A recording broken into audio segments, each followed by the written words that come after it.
তোমার মুখে চুম্বন খেলো, এটা কে? ছোট কিশোর। নবীকে বললেন, মোস্তফা, তোমার কি বাবা নাই? তোমার কি আব্বা নাই? তোমার বাবা কি তোমাকে কোনোদিন চুমো খায়নি? তোমার বাবা কি তোমাকে কোনোদিন আদর করেনি? তোমার বাবা কি তোমাকে কোনোদিন সোহাগ করেনি? তোমার বাবা কি তোমাকে কোনোদিন আদর করে নেয়নি? আল্লাহর নবী ঝরঝর করে চোখ দিয়ে পানি ঝরে গেল। বলল, দোস্ত রে, পিতা কি জিনিস আমি তো কখনো বুঝি নাই। হাদিসে আল্লাহর নবী বলেছেন, বিধবার সামনেতে নিয়ে নিজ রমণী, কখনো হাসি মুখে কহিও না বাণী। এতিমের সামনেতে পুত্রকে আপন, উঠাইয়া মুখে তারে দিও না চুম্বন। কোরআন আল্লাহ বলছে, ওয়ালা সাওফা ইউতিকা রাব্বুকা ফাতারদা আলাম ইয়াজিদকা ইয়াতীমান ফাআওয়া ওয়া ওয়াজাদাকা দাল্লান ফাহাদা ওয়া ওয়াজাদাকা আইলান ফাআগনা ফাআম্মাল ইয়াতীমা ফালা তাকহার ওয়া আম্মাস সাইলা ফালা তানহার ওয়া আম্মা বিনিমাতি রাব্বিকা ফাহাদ্দিস। কোন লোকের যদি বেটা মরে যায়, কারোর যদি বাপ মরে যায়, সেই বাপ হারা সন্তানের সামনে নিজের সন্তানকে মুখে জড়িয়ে চুমো খেও না। হাদিসে এসেছে, ওয়াজিয়াফাতি ইয়াউমাল ঈদুল ফিতর আইয়াম, মাহে রমজানের শেষ, নতুন চাঁদ উঠেছে, সেদিন ছিল ঈদুল ফিতরের দিন। ঈদ মানে খুশি। সেই খুশির দিনে ডান কাঁধে বাম কাঁধে ছিল হাসান এবং হুসাইন।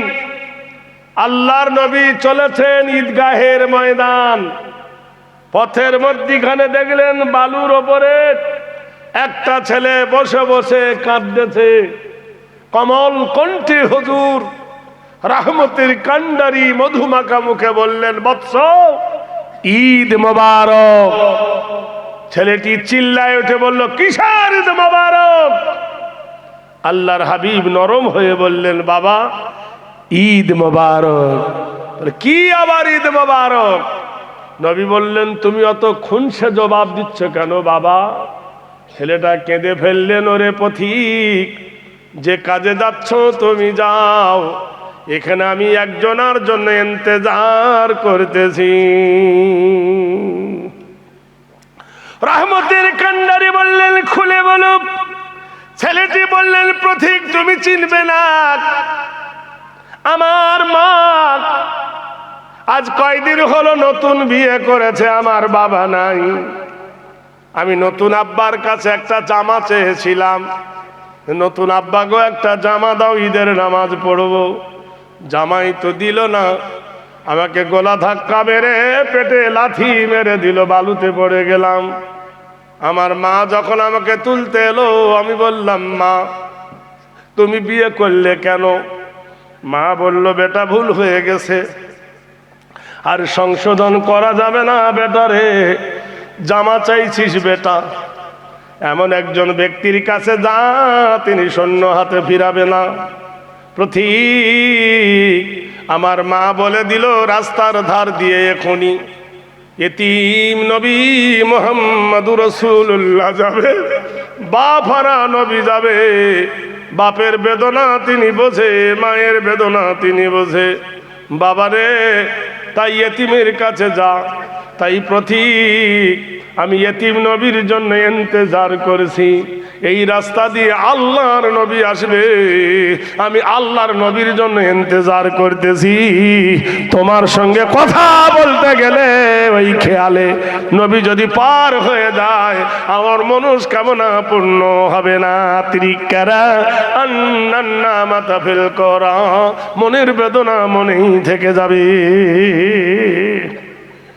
কি আদর্শ দেখুন আমার নবীর। থপাক করে নবী বসে গেলেন, ডান কাঁধ থেকে এমাম হুসাইনকে নামিয়ে ছেলেটাকে কোলে তুলে নিলেন, মুখে চুম্বন দিয়ে ধুলা ছেড়ে আদর করে বললেন, বাবা ধনুরে, যার অপেক্ষায় তুই বসে আছিস, সেই বাপ হারা এতিম, যে বাপকে কোনোদিন দেখে নাই, সেই এতিম নবী মা হারা আমি মুহাম্মদুর রাসূল তোমার দুঃখ বেদনা ঘাড়ে তুলে নিলাম। বাবু ধনুরে, আয়েশা যদি তোমার আম্মা হয়, কি সান্ত্বনা!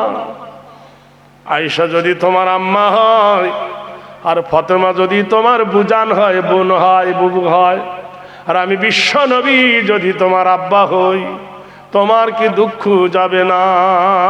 ছেলেটা কেঁদে উঠে আল্লাহর নবীকে বললেন, ইয়া রাসূলুল্লাহ, ইয়া হাবিবাল্লাহ, আমার বাপ হারা বেদনা, মা হারা বেদনা কলেজা থেকে কুয়ে মুছে ধুসাফ হয়ে গেল। নবী গো, আপনি আমার জীবনের বড় সান্ত্বনা, যে আল্লাহর নবী আমার পিতা। বলুন নারায়ে তাকবীর। আদর্শ দেখো বিশ্ব নবীর। এজন্য কোরআন শরীফে আল্লাহ বলেছেন, ইন্নাকা লালা খুলুকিন আযীম, নিশ্চয় তোমার চরিত্র হলো মহান। আল্লাহর নবী কাবা শরীফ থেকে দৌড়তে দৌড়তে মায়ের কাছে গেল রে। অমূল্য সম্পদ হলো মা। পৃথিবীতে ইমাম গারজালি বলেছেন, মায়ের এক ফোঁটা দুধের ঋণ শোধ হবে না কোনো দিন। মায়ের এক ফোঁটা দুধের ঋণ শোধ হবে না কোনো দিন। জনম জনম ধরে করিলে সাধনা, দয়াবতী দরদিনী হায় আমার মা। আল্লাহ কোরআনে বলছেন, লা তাবুদু ইল্লাল্লাহ, আল্লাহ ছাড়া কারো ইবাদত করো না। ওয়াবিল ওয়ালিদাইনি ইহসানান, আল্লাহর পরে তোমার মা বাপের সেবা করবে। ওয়া কুল্লাহুমা কওলান কারীমা, মা বাপের সঙ্গে নম্র হয়ে কথা বলবে, মার্জিত হয়ে কথা বলবে, ভদ্র হয়ে কথা বলবে, বিশৃঙ্খলা হয়ে কথা বলবে না। বেদ বলেছে, মাতা স্বর্গং পিতা স্বর্গং অং নমস্তি স্বর্গ আগমনী স্বর্গ গিয় গরিয়সী সর্বভূতে নব স্বর্গ দ্বারে বয়। মা বাপকে খুশি করো, মা বাপকে খুশি না করিলে স্বর্গ পাবে না। আল্লাহ বলেছেন, মা বাপের কদমের তলে, আল্লাহ পাক নবী বলছেন, তোমার মায়ের কদমের তলে জান্নাত।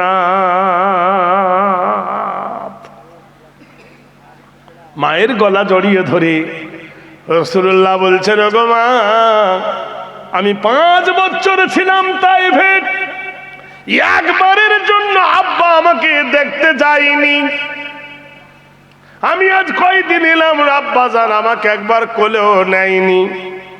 আমার বাবা জান কোথায় গেছে বল? মা আমিনা চাঁদের কোনার সহ্য করতে না পেরে নবীকে বুকে জড়িয়ে ধরে কেঁদে উঠলেন, বললেন, বাপ ধন রে, এই কথা তোমার দাদু ভাইকে জিজ্ঞাসা করো, তোমার দাদু সঠিক বলতে পারবে। নবীজি দাদুর কাছে গেলেন। দাদু বললেন, তোমার বড় আব্বার কাছে যাও, প্রাণ প্রিয় চাচা আবু তালেবের কাছে গিয়ে বললেন, চাচা যান, আমার আব্বা কই? আবু তালেব নবীকে জড়িয়ে ধরে বলল, এতিম মুহাম্মদ রে, তোমার পিতা নাই, তুমি এতিম, তুমি ভূমিহীন। আল্লাহর নবীর শরীরটা ম্লান হয়ে গেল, চাঁদ মুখ চেহারাটা মলিন হয়ে গেল। আল্লাহর নবী বসে বসে কান্দে, চেহারার রং খারাপ হয়ে গেল। ছেলের এই মর্মান্তিক দৃশ্য দেখে মা আমিনা শ্বশুরের কাছে বললেন, শ্বশুর আব্বা গো, যেদিন থেকে শুনেছে আমার মোস্তফার বাবা নাই, সেদিন থেকে বড় কান্নাকাটি করছে। মেহেরবানি করে একটু ইজাজত দেন, ওকে একবার ওর নানার বাড়িতে ঘুরে আসি। শ্বশুর মত দিয়ে দিল। উম্মে আইমানকে সঙ্গে করে নিয়ে একটা উট সাজিয়ে উটের পিঠে আমিনা রাসূলুল্লাহকে তুলে দেওয়া হলো। উম্মে আইমান উটের দড়ি ধরে মদিনার দিকে চলেছেন। পথে যেতে বনুজর আর কবরস্থান, কবর বাড়ি দেখে মা আমিনা উটের পিঠ থেকে নামলেন। উটের পিঠ থেকে নেমে আমিনা জুতো দুটো খুলে নিলেন। মেয়েদের আল্লাহ কি গভীর জ্ঞান দিয়েছিল দেখো, আমিনার কবর বাড়িতে জুতো পাই দিয়ে চলতে হয় না, সে বোধ আল্লাহ দিয়েছিলেন। আমিনা নবীকে কোলে করে নিলেন। নবীজি ছোট বাচ্চা কিশোর মার গলা জড়িয়ে ধরে বলছে, গো মা তুমি জুতো দোকানে কেন খুলেছো, আর এই প্রচন্ড গরম উটের পিঠ থেকে কেন নেমেছো? হালিমা শুধু কান্দে, আমিনা শুধু কান্দে, আমিনার চোখ দিয়ে শুধু পানি ঝরে, আমিনা কথা বলে না। কবরস্থান পার হয়ে মদিনায় চলে গেলেন। 1 মাস গেল, 1.5 মাস গেল, 2 মাস গেল। আজ জ্বর হয়, কাল কাশি হয়, কাল সর্দি হয়, উপায় ভালো দেখে না। আমিনা বলল, উম্মে আইমান রে, শরীর ভালো নয়, চল স্বর্গদপী মা গরিয়সী জন্মভূমি মক্কা, চলো মক্কার দিকে ফিরে যায়, আমার মোস্তফার জন্মভূমিতে। পথে আসতে আসতে জায়গাটার নাম হলো মোকামে আবুয়া। আজও সেই বাবলার বন, আজও সেই কবরস্থান আজও আছে রে বন্ধু। মক্কার কবরস্থান আজও সেখানে রয়েছে দেখা চিহ্ন। আল্লাহর নবীর মা নবীকে ডেকে বলছেন, ইয়া বুনাইয়া, হে আমার কলেজার টুকরা বেটা রে, হে আমার নয়নের তারা বেটা রে, তুমি যে তোমার বাবার খবর নিতেছিলে, তোমার বাবার খবর মনে করতেছিলে, ওই যে দুটো বাবলা গাছ দেখছো, দুটো বাবলা গাছের মধ্যিখানে যে গর্তটা, এটাই হলো তোমার বাবার কবর। এই জায়গার খবর কেউ পায় না রে বাপ। ছোট বাচ্চা, মা তাকে তালিম দিচ্ছে, বেটা তোর বাপের কবরটা জিয়ারত করা, একবার সুবহানাল্লাহ বলুন। আমরা তো বুড়ো হয়ে গেছি, আমাদের মারা কদিন বলেছে, বেটা যাও কবর বাড়ি উজু করে ভালো করে পরিষ্কার হয়ে নামাজ পড়ে বাপের জন্য দোয়া করে এসো। কোরআন শরীফে আল্লাহ বলছেন, রাব্বিরহামহুমা কামা রাব্বায়ানি সাগীরা। আল্লাহ, শৈশবে যেমন আমার মাতা পিতা আমাকে স্নেহের কোলে লালন পালন করেছিল, আল্লাহ তুমি আমার আব্বা মাকে ওই রকম কবরে রহমতের কোলে লালন পালন করো। যখন মা বললেন, বেটা তোমার বাপের কবর এটা, নবী কবরের কাছে গিয়ে বললেন, শাক্কাল কবরা বিশারাতিহি, হে কবর একটু ফাঁক হয়ে দাও, আমি আমার আব্বাকে দেখব। কবর ফাঁক হয় না। নবী সাদ মেটে না, নবী কাঁদে। আমিনা দাঁড়িয়েছিলেন, শেষ নিঃশ্বাস কেটে বুকের ভিতরে ঝড় উঠল। আমিনা বালুর ওপর বসে পড়ল, মৌতে তাকে ধরে নিল। আইনা মা তাকুনু ইদরিকুমুল মাউতু ওয়ালাউ কুনতুম ফি বুরুজিম মুশাইয়্যিদা। যার যেখানে মৃত্যু আছে, মৃত্যু তার সেখানে ধরবে। আমিনা পড়ে গেলেন। উম্মে আইমান চিৎকার করে বলল, বেটা মোহাম্মদ সর্বনাশ হয়ে গেছে। নবী ছুটে ছুটে গিয়ে দেখল চোখের পলকার পড়ে না। ফালাউলা ইযা বালাগাতিল হুলকুম ওয়া আনতুম হিনাইদিন তানজুরুন, যখন তোমার নিঃশ্বাসটা হুলকুমে এনে ঠেকাবো, তখন তুমি হবে অসহায়, মরণ পথের যাত্রী তুমি। মায়ের মরা মুখটা কোলের ওপর করে তুলে নিয়ে নবী একবার এ মুখে চুমো খায়, একবার এ মুখে চুমো খায়, একবার কপালে চুমো খায়, আর বলে, আমি ওয়াহিদি কালামায়া মুহাম্মদ, হে মা শেষবারের মতো একবার আমাকে মোহাম্মদ বলো সাল্লাল্লাহু আলাইহি সাল্লাম। মায়ের জবানতে আর কোনো কথা বার হয় নাই। পৃথিবীর জগৎ থেকে চিরন্তরের জন্য মা আমিনা নবীকে শোক সাগরে ভাসিয়ে চলে গিয়েছিলেন। ভাইরা আমার, বন্ধুরা, আমি খবর মক্কায় গেল। মক্কার জনগণ পাগল হয়ে ছুটল। আল্লাহর নবীকে জড়িয়ে ধরে দাদু বলছেন, বেটা ঘর চলো, বেটা বাড়ি চলো। नबी बोले नहीं जाऊंगा, जाऊंगा तो माँ का साथ जाऊंगा।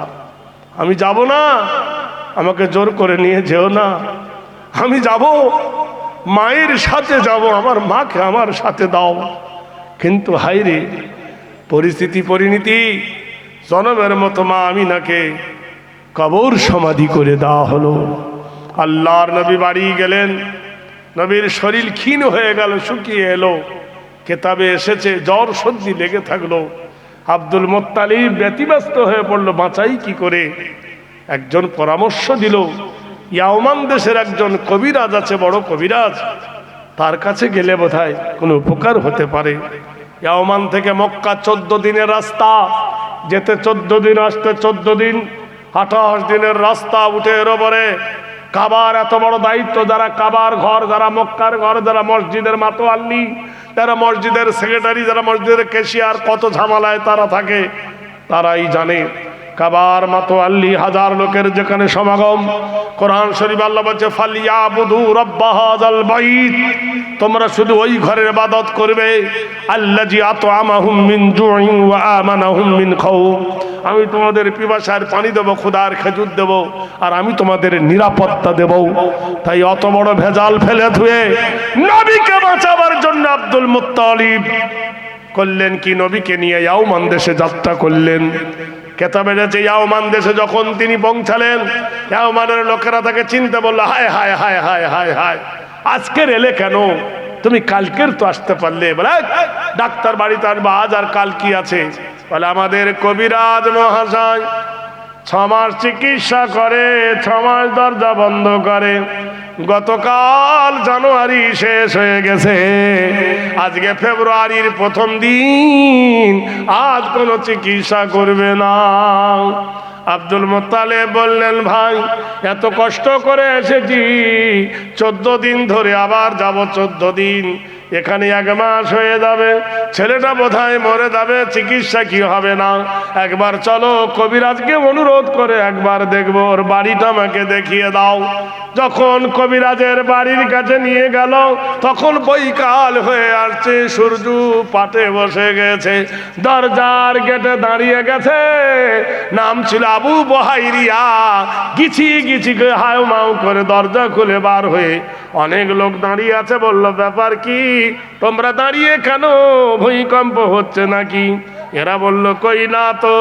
আবু বহাইরিয়া বলল, আমি ঘরের ভিতরে ছিলাম, মনে হলো যেন আমার ঘরের কাঠ করি তীর বর্গা ভেঙে যেন আমার গায়ে পড়বে, আমি তাড়াতাড়ি বার হয়ে এলাম। কিন্তু তোমরা বলছো ভূমিকম্পনি, ব্যাপার কি, ব্যাপার কি, এরা কারা? আব্দুল মুত্তালিব বললেন, আমাকে চিনবে না, আমি কাবা ঘরের মাতোয়াল্লি, ইনি আমার বেটার বেটা, আমার ছোট বেটা মরে গেছে, তার বেটা। ডাক্তার দেখবেন নাম লেখার আগে, রোগী চিকিৎসার আগে নাম লেখে। বলল, শোনো আব্দুল মুত্তালিব, তোমার পোতার নাম কি? উনি বলে, আমার পোতার নাম হলো মুহাম্মদ, আরেকটা নাম হলো আহম্মদ। যেমনি এই কথা বলো, অমনি আমি বহাইরিয়া মাটিতে পড়ে গিয়ে শুধু বুকে হাত মারে আর বলে, হায় হায় হায় হায়। বলছি, ব্যাপারটা কি? রুগী দেখে ডাক্তার আছাড় খায় কেন? তো যে শোনো গো আব্দুল মুত্তালিব,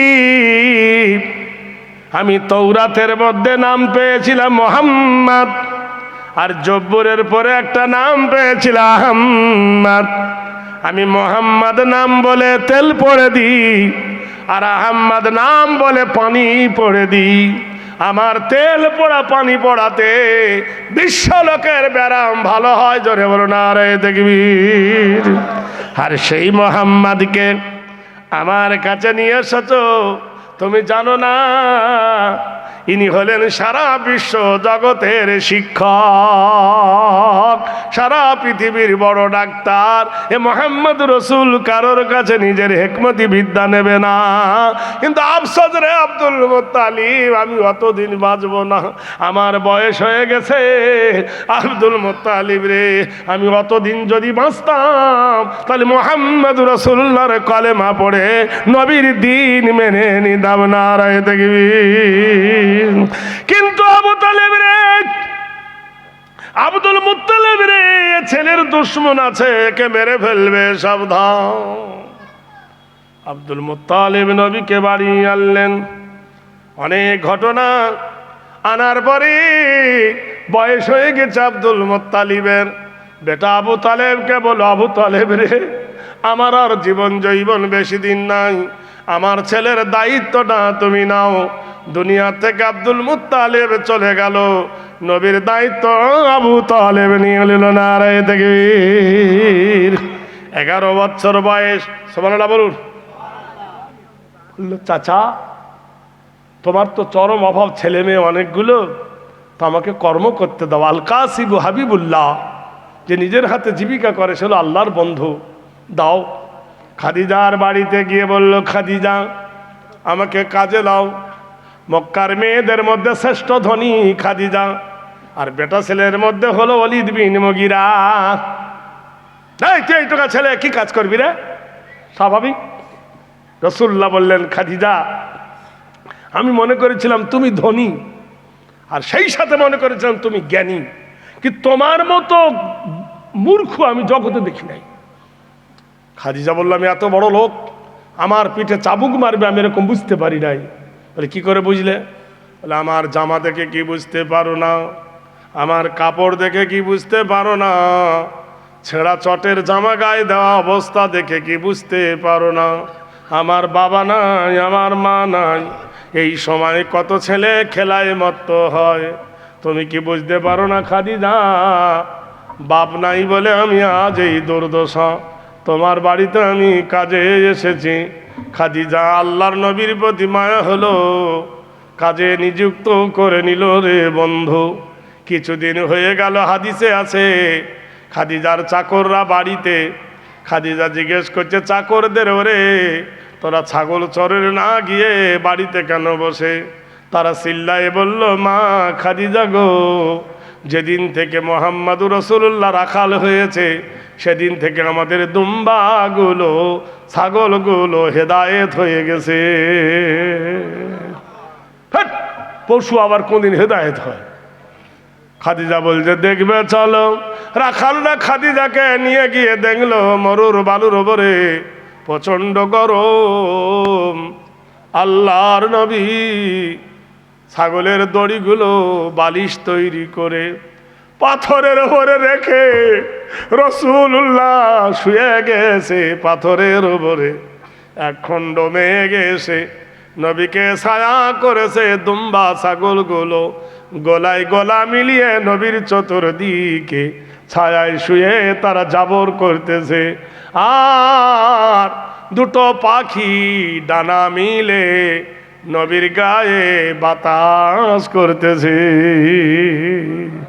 এই মর্মান্তিক দৃশ্য দেখে খাদিজা বিন খুয়াইলিদ অবশ হয়ে গেল। আহারে, কে আমার বাড়িতে রে? সূর্য কেন ছায়া করে, মেঘ আসে কেন ছায়া করে? আল্লাহর নবীকে ডেকে খাদিজা বলল, মুহাম্মদ দীর্ঘদিন তুমি তো চাকরি করলে আমার বাড়িতে, তোমাকে আর আমার কাজে রাখা যাবে না। মেসরাকে বলে নবীকে ছুটি দিয়ে দিলেন। নবী ছুটি পেয়ে বাড়ি গেল। চাচা আবু তালেব বলল, বেটা কাজ ফুরালো? বলল, হ্যাঁ।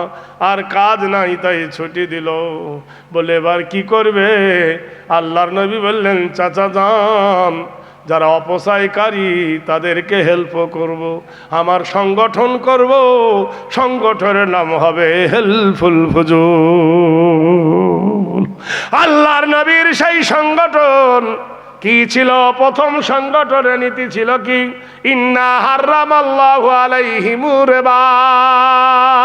প্রথম শর্ত হলো সুদ খাবে না, সুদ দেবে না, সুদের মামলায় থাকা যাবে না। এখনকার বাজারে এমন কোন ফ্যামিলি নাই যে বন্ধন নাই। আছে না? নাই বন্ধন আছে দিকে। যারা করে বেগুনা তাদের বাড়ি কোথায়? 24 পরগনা। চিন্তা করে দেখ, ঘরে ঘরে সুদের কারবারে হড়াহুড়ি। নাম্বার 2, ওয়াল খামরু, মদ খেও না।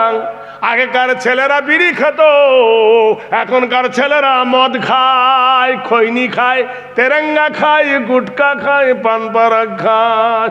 আগে বিড়ি খেলে মাস্টারে ধরে মারতো, এখন মদ খেলে বাপ বলে দিন করেছে। চিন্তা করে দেখো, উল্টো। সকালবেলায় চার দোকানে বুড়ো যায়, চাওয়ালা বড় চালাক, হয় রেখেছে চার দোকানে টিভি, না হয় রেখেছে বিবি। চার দোকানে বসে বুড়ো চা খাচ্ছে ফজরের নামাজ পড়ে, যেখানে কোরআনে আল্লাহ বলছে আকিমিস সালাতা লিদুলুকিশ শামসি ইলা গাসাকিল লাইলি ওয়া কুরআনাল ফাজরি ইন্না কুরআনাল ফাজরি কানা মাশহুদা। রাতের বেলায় নামাজ পড়ে এসে শুয়ে গিয়েছো, যদি মনে করো আল্লাহকে খুশি করব, এক্সট্রা ইবাদতের নাম হলো আমিনাল লাইলি ফাতাহাজ্জাদু বিহি নাফিলাতাল লাকা আসা ইয়াবআসাকা রাব্বুকা মাকামান মাহমুদা। রাতের অন্ধকারে লেপ বিছানা ছেড়ে যদি নামাজে দাঁড়িয়ে দাও, আল্লাহ বলেন আমি মাকামে মাহমুদা থেকে তোমাকে দেখতে থাকি, তোমার আচার বিচার আনা জানা শোনা করুণা আমি আল্লাহ শুনি, যা চাও তা দি। ফজরের নামাজের পরে কোরআন তেলাওয়াত করো। চাচা আমার কোরআন তেলাওয়াত করলো, চার দোকানে বসলো, চার দোকানে বসে চার চুমুক দিতে দিতে গীবত শুরু হয়ে গেল। কোরআনে আল্লাহ বলছেন ওয়াইলুল্লি কুল্লি হুমাজাতিল লুমাজা আল্লাযী জামা মালাহু ওয়াদ্দাদা ইয়াহসাবু আন্না মালাহু আখলাদা কাল্লা লা ইউনবাযান্না ফিল হুতামা। ওয়াইল দোজকের কসম খেয়ে আমার আল্লাহ বলছেন তোমরা ওয়াইল দোজকে যাবে যারা গীবত করে আর যারা গীবত শোনে। একদল আছে গীবত করে আর একদল আছে গীবত শোনে, দুজনে জাহান্নামী। ভাইয়েরা আমার, বন্ধুরা আমার, এক যুবক বাজার যাচ্ছে। পৃথিবীর সব থেকে নিকৃষ্ট কি আর উৎকৃষ্ট? জোরে বলুন। ওই মসজিদে সবার শেষে যাবে, আগে পালাবে, যেন 2 মিনিট না থাকে। কোনো মিটিংয়ে যদি কেউ যায় ঘন্টার ঘন্টা বসে থাকবে, চার দোকানে 4 ঘন্টা 5 ঘন্টা বসে থাকবে, আর মসজিদে ঢুকবে আর বার হবে, জ্বালা বান লেগে থাকে। জুম্মার দিন ইমাম কখন আজান দেবে তবেও গা ধুবে। কথা বোঝেন কিনা? একটু আধ ঘন্টা আগে যায় অত নাই। ও মনে করে যে ইমাম যদি খুতবাটা 3 আলিফ পড়ে তো আরো ভালো। কথা বোঝেন? বেশি খুতবা যদি দেয় তখন বেটা ঘুমায়। ইমানের গোষ্ঠীর 12টা। যুবক বলছে মা আমি বাজারে যাচ্ছি, তোমার জন্য কি আনবো? মা বলল যা পারবি তাই আনবি। বিবিকে বলছে বিবি তোমার জন্য কি আনবো? বিবি বলছে তোমার যেটা খুশি সেটাই আনবে। বাপকে বলল তোমার জন্য কি আনবো? তোমার যেটা পছন্দ সেটা আনবে। বাপ ভালো না হলে বেটা ভালো হয়?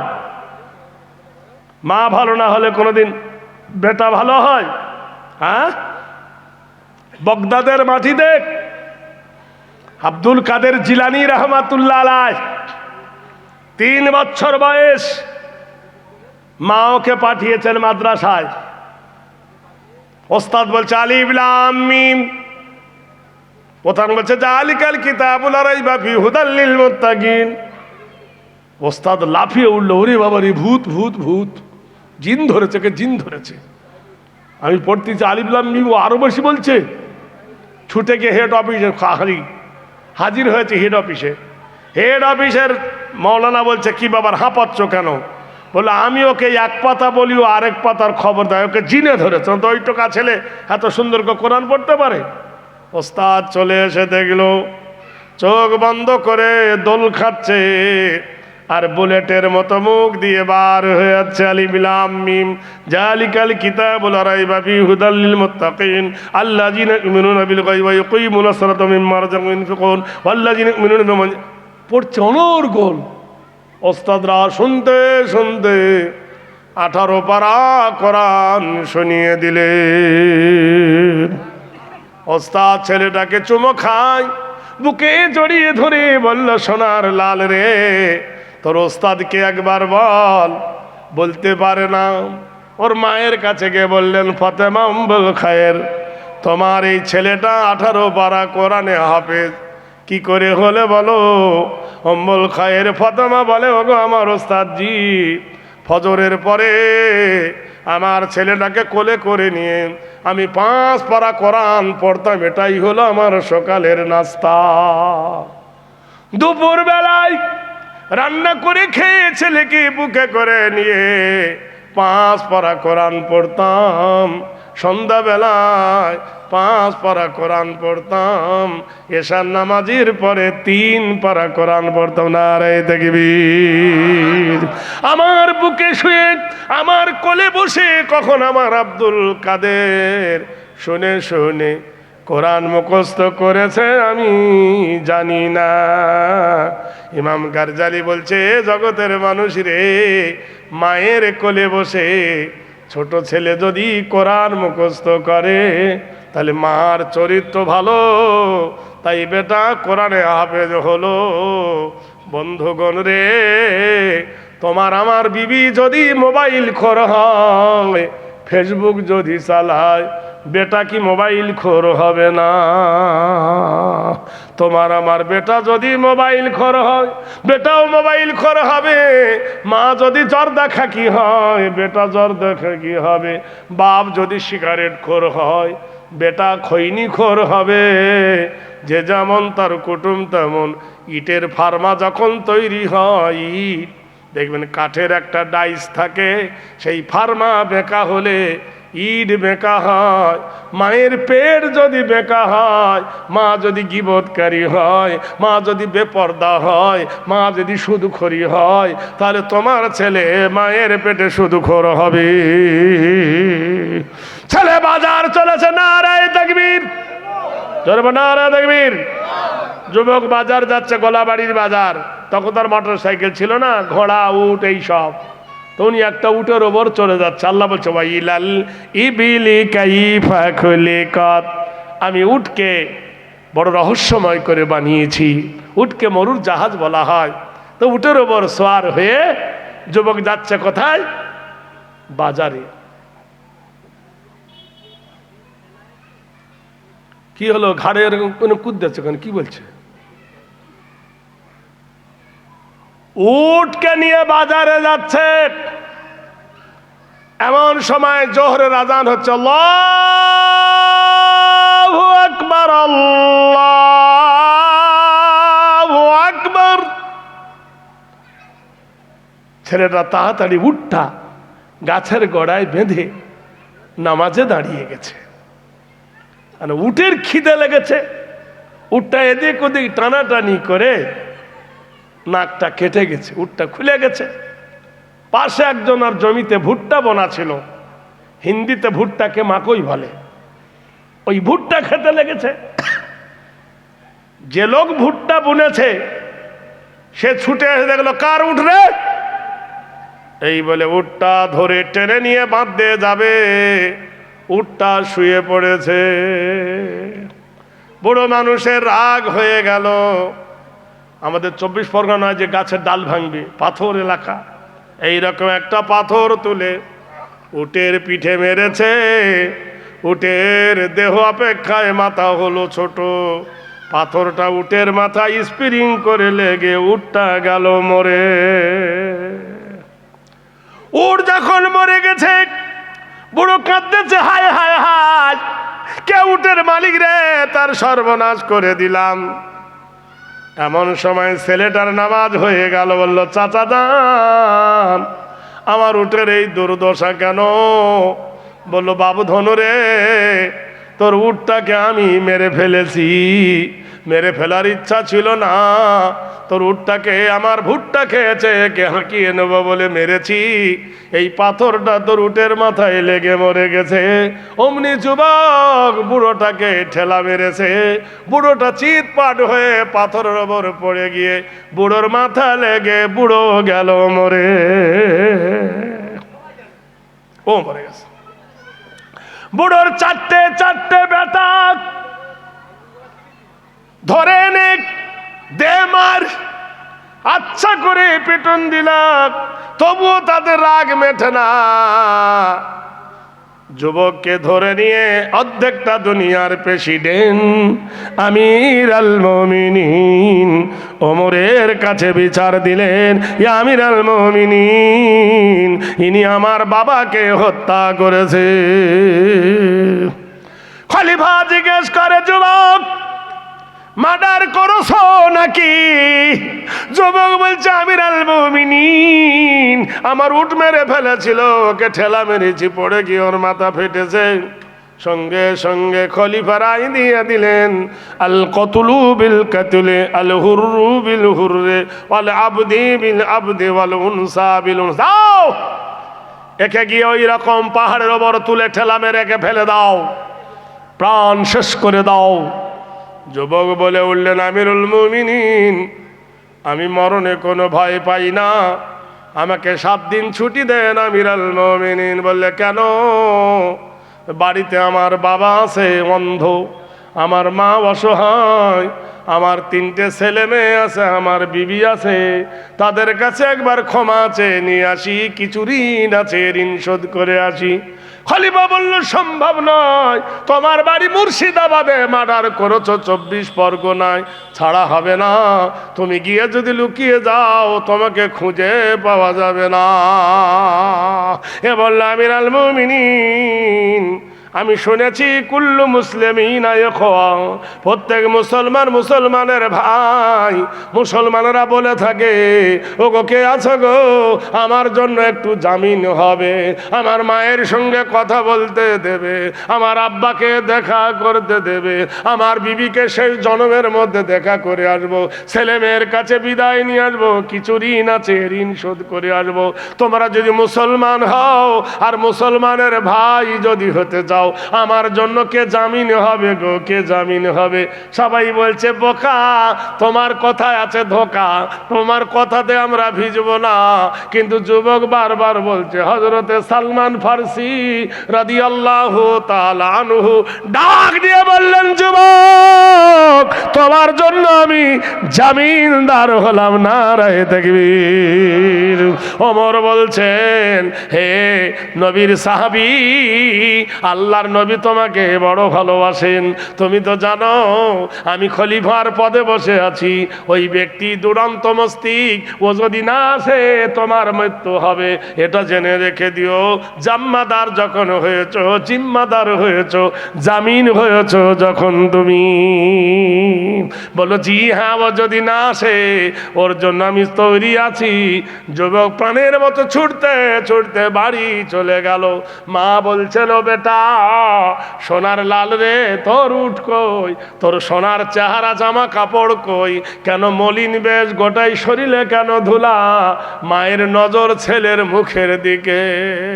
জিজ্ঞেস করছেন, বাপ সোনার লাল রে, তুই তো গিয়েছিলি উঠে চড়ে, তোর উঠটা কই?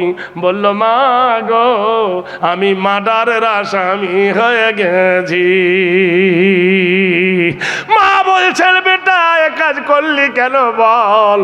বেটারে আর যেতে হবে না, লুকিয়ে যা, তোকে লুকিয়ে দেব, আর খলিফার কাছে যাবি না। এ বলল, মা সম্ভব? তুমি কি জানো না গো মা, ইসলামের দ্বিতীয় সংঘর্ষ, তার নাম হলো জঙ্গে ওহুদ। জঙ্গে ওহুদে আল্লাহর নবীর মাথায় লোহার হেলমেটের ওপরে কড়া মেরেছে, নবীর হেলমেট ভেঙে মাথায় ঢুকে গেছে, হযরত রাসূলুল্লাহর দাঁত ফেটে গেছে। আবু উবাইদা রাদিয়াল্লাহু তাআলা আনহু দাঁত দিয়ে কড়া বার করতে গিয়ে আবু উবাইদার দাঁত ভেঙে গেছে। আল্লাহর নবীর সামনে আবু তালহা ঢাল হয়ে দাঁড়িয়ে গেল। এপার থেকে ওপার পর্যন্ত 80খানা তীর প্রবেশ করেছে। ও মা,